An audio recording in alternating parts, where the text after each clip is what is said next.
In this video series, we'll be discussing the services that are available through GSA's Multiple Award Schedules program, including how to find them and the procedures and requirements that apply when ordering services. This video series is for ordering agencies that require GSA schedule services and that can benefit from the easy and cost-effective solutions the program offers. In Basics of Buying Part 1, we discussed the types of services and the services schedules available through MAS, special item numbers or SINs, pricing and limitations of the schedules, and the acquisition process for MAS services through determining when a statement of work is required. If you wish to review any of these topics, please view the video Buying Services Through GSA Schedules Basics of Buying Part 1. In this third video of the series, we'll continue with the basics of acquiring services.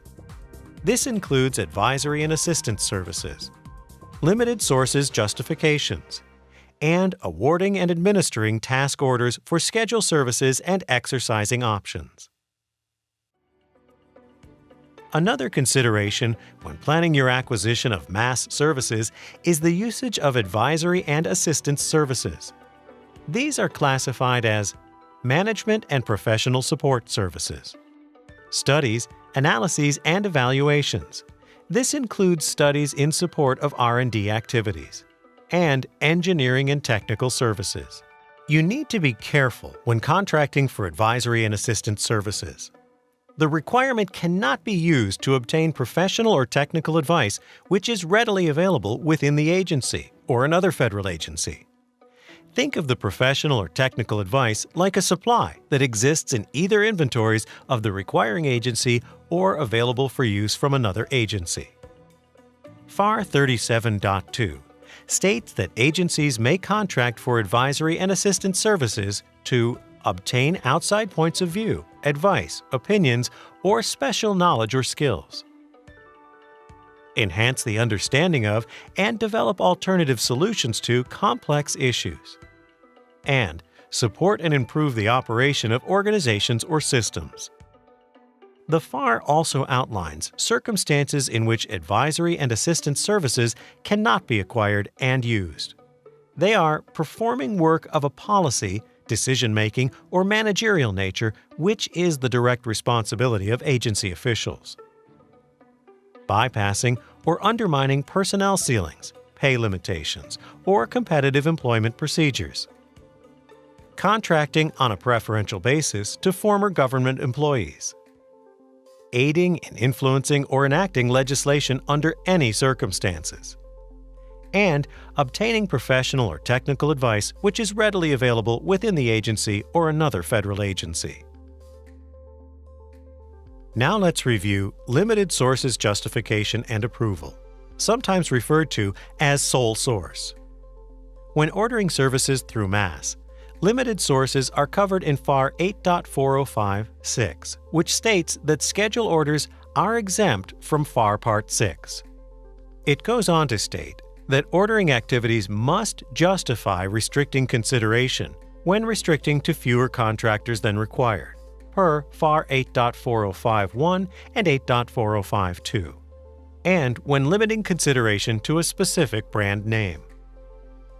Some of the justifications for limiting sources include when an urgent and compelling need exists, and following the procedures would result in unacceptable delays. Only one source is capable of providing the supplies or services required at the level of quality required, because the supplies or services are unique or highly specialized. Or the new work is a logical follow-on to an original MAS order, provided that the original order was a competitive schedule order. Note that the limited sources justification for follow-on orders is more flexible than the sole source follow-on in FAR 6.3021. For the monetary thresholds and approval requirements, see FAR 8.405.6d. Here are the limited source justification or LSJ requirements for a limited source order or BPA. Within 14 days after placing a limited sources order or establishing a BPA that exceeds the simplified acquisition threshold, the ordering activity shall publish a notice in accordance with FAR 5.301 and post the justification as documented.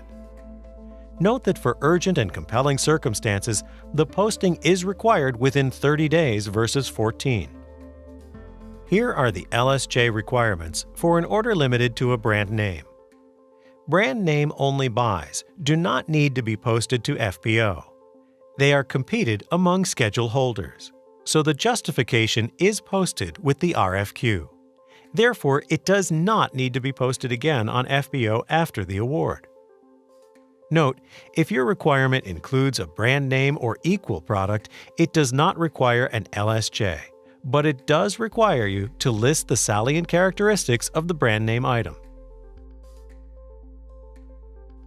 Now let's review the factors to be considered when awarding a task order for services. The three major areas for best value are past performance, experience, and price. Let's start with past performance.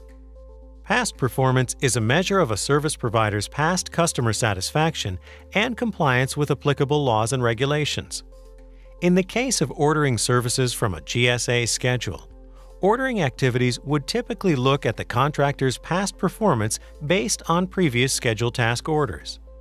The criteria may be tailored to a specific acquisition, but typically include quality of performance, cost or price performance, schedule delivery, and business relations. The solicitation may require offerers to identify a reasonable number of references.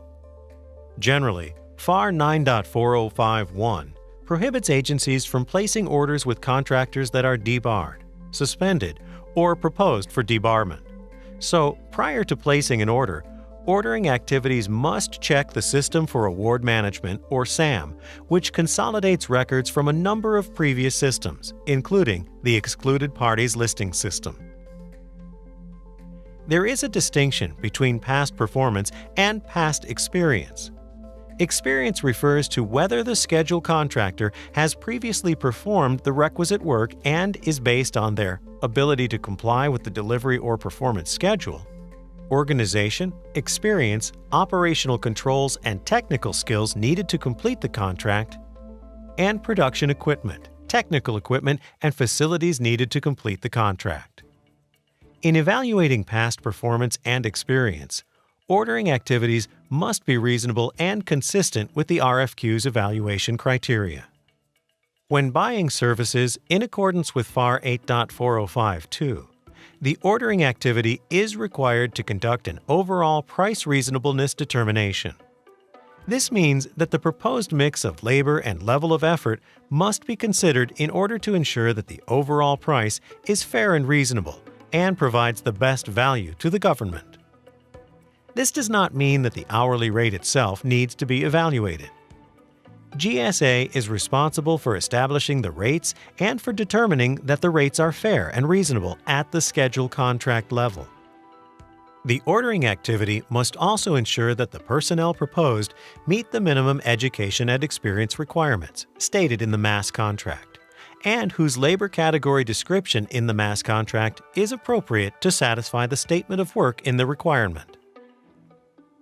Ordering activities have considerable latitude in structuring their procurement. In addition to considering past performance, experience, and price, other best value factors may be considered when selecting schedule contractors to meet service needs. When awarding orders for services, ordering activities may want to consider the possession of specialized experience or expertise, the use of tools, processes, or procedures that ensure high quality or enhanced performance, certifications, awards, or recognition demonstrating competence and/or reduced risks, soundness of technical approach, the ability to successfully manage task orders, as demonstrated in the management plan, and the qualifications of key personnel. Inspection and acceptance of schedule orders for services are typically performed according to the Quality Assurance Surveillance Plan, or QASP, specified in the order. There are two ways to reference the QASP in a schedule order. One is to include the QASP in the RFQ, making it part of the order. Another way is to simply state the government will utilize its QASP for evaluating performance.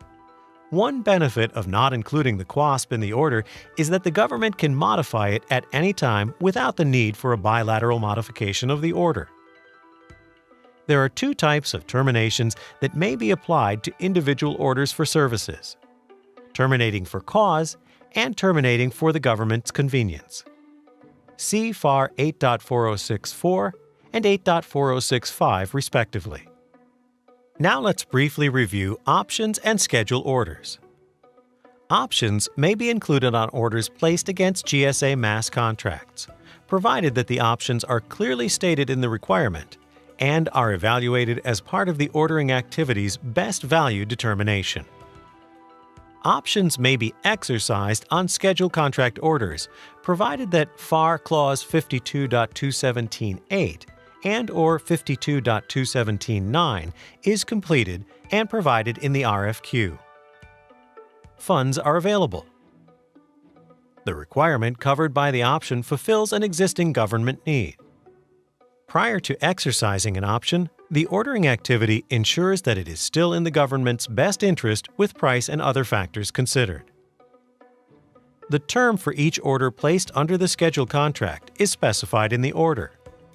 Under no circumstances may an order be placed under the schedule contract if the schedule contract has expired, or has been terminated or canceled by the government. Pricing on an order, including options, does not exceed pricing on the schedule contract. Pricing for any order, including options, must be in place prior to the award of any order, including those extending beyond the schedule contract ordering period. And options on orders are not exercised beyond the ordering period of the schedule contract, including schedule contract option year periods, unless the schedule contracts include Clause 52.216.22, which provides a fill-in for orders to extend up to 60 months beyond contract expiration. Before placing an order, it is advisable to verify that the schedule contract has FAR 52.216.22 to allow for the exercise of options on orders beyond the contract period. However, no orders or options on orders may extend more than 60 months after the expiration of the schedule contract. For exercising order options, simply follow FAR 17.207 like you would for any other contractual option. Let's finish by briefly summarizing the basic acquisition process for mass services. First, consider FAR 8.002, Priorities for Use of Mandatory Government Sources, and FAR 8.004, Use of Other Sources before planning your acquisition. Next is acquisition planning, as required by FAR 7.105. Then, market research as required by FAR 10.001. Remember, market research should be conducted only among schedule holders, as FAR 8.4 procurements shall not be competed outside the schedule's program. After research is communicating the need for services, i.e., issuing the RFQ, and describing the work through a statement of work if required. A couple of key things to remember. When awarding service-based contracts, agencies are mandated to use performance-based acquisitions, and when competing an order, you need to specify which special item numbers or SINs the scope of your requirement falls under. Only contractors that hold the specified SINs may compete on your order. Next, determine if a statement of work is required. This will determine which FAR 8.405 ordering procedure needs to be utilized: 8.405.1 for firm fixed-price services, or 8.405.2 for services that require a statement of work. To determine if a statement of work is required, you need to identify the type of service that is being acquired, firm fixed price or hourly rate, and the amount of the order. Make any considerations for usage of advisory and assistance services. If you are considering a limited sources acquisition, follow the procedures at FAR 8.405.6. When awarding a task order for schedule services, consider the factors in at least these 3 major areas: past performance, experience, reasonable pricing, and other best value factors. This concludes Basics of Buying Part 2 of the Buying Services Through GSA Schedules video series.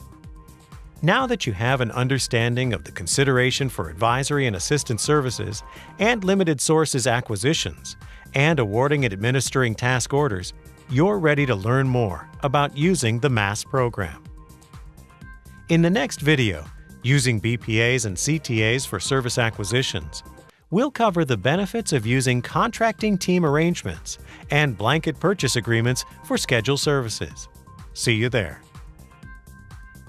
For more information on buying services through GSA schedules, visit gsa.gov/psschedule.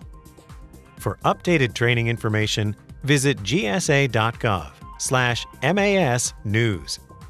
And if you have any questions regarding the information in this video series, email us at professionalservices@gsa.gov.